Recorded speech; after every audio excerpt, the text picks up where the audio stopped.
Banjir di Karawang, Jawa Barat masih merendam ratusan rumah hingga kedalaman 2 meter. Ribuan warga terdampak masih harus mengungsi. Memasuki hari ketiga banjir akibat luapan Sungai Citarum dan Sungai Cibeet, permukiman warga masih terendam banjir dengan ketinggian air bervariasi. Mulai dari yang terendah sekitar 50 cm hingga 2 meter. Terdapat 10.000 jiwa terdampak banjir di Karawang. Saat ini warga sangat membutuhkan bantuan makanan siap santap, obat-obatan, serta kebutuhan pakaian bersih.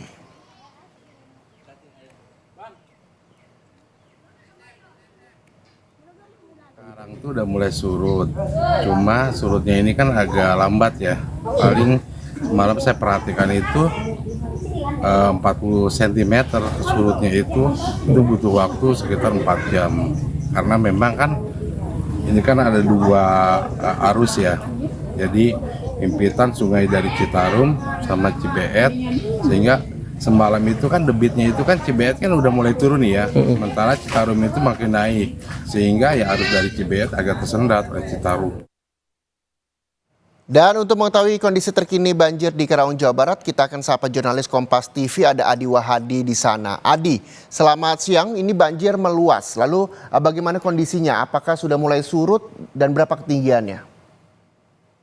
Reja dan juga saudara, pantauan terkini banjir yang merendam wilayah sejumlah desa di wilayah Kecamatan Teluk Jambe Barat ini sebenarnya sudah mulai berangsur surut. Namun demikian masih ada salah satu desa yang cukup masih tinggi kondisi banjirnya dan ini menjadi lokasi yang terparah, yakni di Desa Karangligar, Kecamatan Teluk Jambe Barat dengan kondisi ketinggian air yang saat ini merendam mulai dari 50 cm hingga 2 meter, dan lokasi 2 meter ini terjadi di Dusun Kampek dan Dusun Pengasinan sebagian rumahnya, dan saat ini mereka warga yang memiliki rumah di kawasan tersebut mengungsi ke sejumlah tempat aman.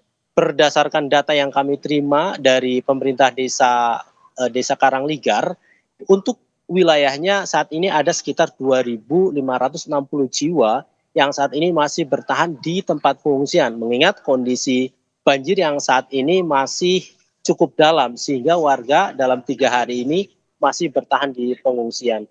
Ada sejumlah tempat pengungsian yang disiapkan oleh pemerintah desa maupun pemerintah Kabupaten Karawang melalui BPBD dan Dinas Sosial, yakni di tempat saya melaporkan ini adalah posko yang disiagakan atau disiapkan oleh BPBD bersama pemerintah desa, kemudian juga ada juga aula desa dan sejumlah masjid. Namun banyaknya korban banjir di desa ini membuat beberapa tempat pengungsian yang disediakan oleh pemerintah desa dan BPBD dan Dinas Sosial ini tidak mencukupi dan membludak. Oleh karena itu banyak warga diantaranya yang berinisiatif mencari alternatif pengungsian lain seperti di rumah-rumah saudara. Kemudian ada juga bagi mereka yang memiliki uang berlebih, mereka bisa menyewa rumah atau mengontrak. Pasalnya berdasarkan pengalaman mereka pada banjir-banjir sebelumnya, banjir di Desa Karangligar ini tidak akan surut dalam 2 atau 3 hari. Di beberapa titik misalnya di wilayah Dusun Kampek, banjir yang di lokasi ini terjadi bisa berhari-hari, bahkan bisa mencapai 2 minggu. Oleh karena itu mereka berinisiatif selama banjir ini masih berlangsung, mereka memilih mengungsi ke sejumlah tempat atau mengontrak rumah agar kemudian mereka bisa nyaman sambil menunggu kondisi banjir ini cepat surut.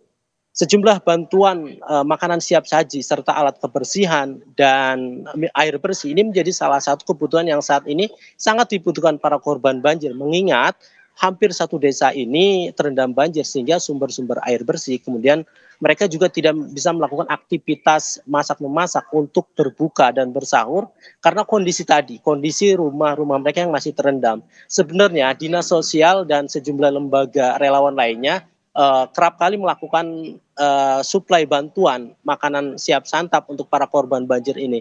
Namun tadi jumlah pengungsi atau korban banjir yang cukup banyak ini membuat bantuan tersebut kadang tidak merata. Ada beberapa warga yang mengeluhkan masih belum mendapatkan bantuan. Padahal berdasarkan wawancara kami dengan beberapa instansi terkait seperti Dinas Sosial, pemerintah desa, mereka terus melakukan suplai bantuan makanan, baik bahan makanannya maupun makanan cepat sajinya. Namun itu ada warga yang juga tidak sampai kebagian karena banyaknya korban jiwa. Berdasarkan informasi dari pihak pengelola PJT atau informasi dari pemantau Sungai Citarum dan Sungai Cibeet yang menjadi salah satu penyebab banjir di lokasi ini. Saat ini kondisi air Citarum posisinya masih pada status siaga. Sementara untuk Sungai Cibeet sudah turun. Namun demikian, karena kondisi Citarum yang masih cukup tinggi sehingga banjir ini belum bisa surut total. Dan imbasnya warga masih harus bertahan di pengungsian. Reza. Baik, terima kasih Adi Wahadi bahwa ini bantuan makanan siap saji, terus alat kebersihan juga sangat dibutuhkan. Selain itu juga bantuan yang telah diterima oleh para pengungsi, makanan dan juga bahan makanan sendiri yang walaupun memang tidak banyak warga yang juga mendapatkan makanan tersebut. Kami berharap juga distribusi untuk bantuan terhadap korban banjir juga bisa merata di sana. Terima kasih Adi Wahadi, jurnalis Kompas TV melaporkan langsung dari Karawang, Jawa Barat.